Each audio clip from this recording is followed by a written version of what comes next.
Salam alaikum wa rahmatullahi wa barakatuh. Aujourd'hui, dans la vidéo, je vais vous montrer les deux moyens qu'il existe pour gagner de l'argent avec les logiciels. Ici Moussa de siteinternet.com et sur cette chaîne, on aide les entrepreneurs musulmans à démarrer un business en conformité avec leurs principes. Alors, si vous n'êtes pas encore abonné à la chaîne, n'hésitez pas à le faire en le cliquant sur le bouton ci-dessous. Alors, ce qu'il faut bien comprendre au niveau des logiciels, j'ai fait une vidéo précédemment sur cette chaîne que je vous invite à aller voir si c'est pas encore vu. Mais en fait, il y a deux grandes méthodes et deux grandes lignes si vous souhaitez gagner de l'argent avec des logiciels. Alors, avant de vous donner en fait tout simplement ces deux méthodes-là, il y a un point sur lequel j'aurais insister et ce point-là, c'est tout simplement le business model. Alors, c'est quoi tout simplement le business model? Alors, le business model, c'est simple, c'est la manière, ou si vous préférez en fait le système que vous allez utiliser pour tout simplement gagner de l'argent avec des logiciels, d'accord? Parce que des logiciels, alors je dis logiciel, je dis application, c'est exactement la même chose. Ce qu'il faut savoir, c'est que derrière chaque business, il y a tout simplement un système. Admettons, demain, vous ouvrez par exemple une sandwicherie, d'accord? Donc là, on va faire, hop, voilà, le petit truc de kebab, là, bon, demain, vous ouvrez tout simplement une sandwicherie, qu'est-ce qui se passe? Il y a un système derrière. Donc, c'est-à-dire qu'il y a un système de comment on prépare le kebab, il y a un système de comment on le vend, ce kebab-là, d'accord? Donc, vous avez le menu avec frites, avec sans frites, avec boisson, pas boisson, bref, vous avez compris. Donc, ça, c'est vraiment pour vous simplifier le process. Et pour les applications, c'est exactement la même chose. Si vous souhaitez réellement gagner de l'argent sur le long terme avec une application, ou un logiciel sur Internet, il y a une chose qui est fondamentale à comprendre. C'est-à-dire que vous devez développer un système, ce que l'on appelle un SaaS. Donc un SaaS, qu'est-ce que c'est? C'est tout simplement l'acronyme de l'anglais, ce qu'on appelle tout simplement, donc je vais vous l'écrire, juste si j'arrive bien à utiliser le stylet ici, donc c'est Software, d'accord, as a Service, d'accord, donc là vous retrouvez donc tout simplement le SaaS. Donc le SaaS, qu'est-ce que c'est? C'est tout simplement, on va dire, un logiciel qui fonctionne sur ordinateur, sur mobile et sur tablette, mais principalement que l'on va accéder sur un navigateur, que ce soit Google Chrome, que ce soit Firefox, que ce soit Edge, peu importe. D'accord? Donc la personne va se loguer tout simplement sur le site là et elle va pouvoir commencer à utiliser le service. D'accord? Donc ça c'est le premier point qu'il faut bien comprendre. Le deuxième point qu'il faut bien comprendre, c'est que on ne peut pas gagner de l'argent sur le long terme avec un logiciel comme ça si à la base on facture le prix, on va dire un prix qu'une seule fois. D'accord? Donc, c'est-à-dire que, par exemple, admettons, le logiciel coûte $50. Bon, vous le vendez à $50 et l'histoire s'arrête là. On est obligé de bien comprendre le service, d'accord? Donc, c'est-à-dire qu'il y a quelque chose qui va continuer, d'accord? C'est-à-dire que nous, lorsqu'on va viser le développement d'un logiciel sur Internet, on va tout simplement viser les formules à abonnement, d'accord? Les formules à abonnement, ça a quelque chose de magnifique, c'est que il vous suffit, tout simplement de donner votre accord une fois, pour que tous les mois, vous soyez tout simplement débité et que vous, de l'autre côté, en tant qu'entrepreneur, tous les mois, vous encaissez de l'argent. C'est crucial de comprendre ça. Et tellement de personnes se lancent dans les logiciels en ne comprenant même pas l'essence de ce business model-là. Donc, c'est-à-dire qu'il faut bien comprendre que c'est l'abonnement qu'on vise. Quitte à payer, à ce que la personne paye moins cher, c'est pas grave. Il vaut mieux toucher, par exemple, tous les mois $10 sur, par exemple, une durée de 2 ans, que par exemple toucher une fois en one shot un $50, d'accord? C'est-à-dire que si vous multipliez ça par 24, donc 12 fois 2, donc 12 mois dans l'année, au final, vous vous retrouvez avec $240 dans la poche, d'accord? Plutôt que de faire quelque chose à $50.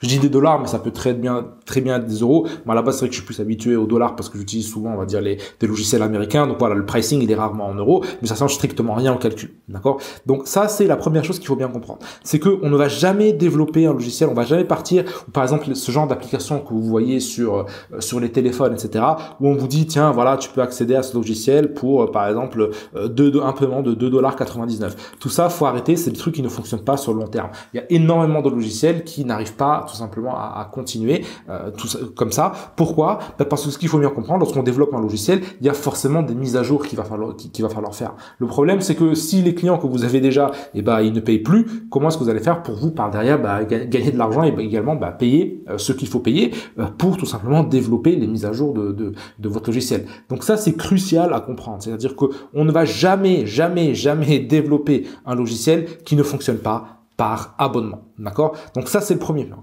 Donc ensuite, quels sont les deux moyens qu'il existe pour justement de gagner sa vie avec tout simplement des logiciels avec une formule à abonnement?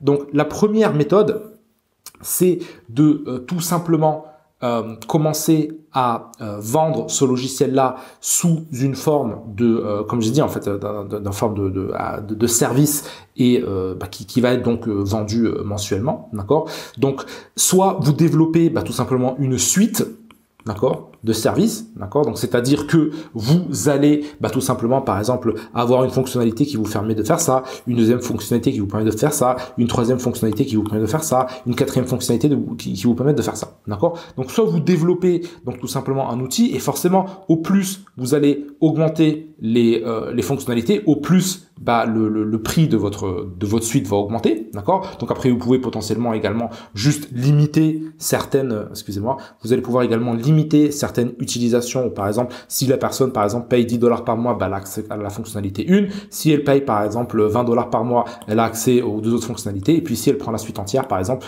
pour $25, elle a accès à tout, d'accord. Donc ça, c'est un des moyens, on va dire, de gagner sa vie avec des logiciels à abonnement comme ça.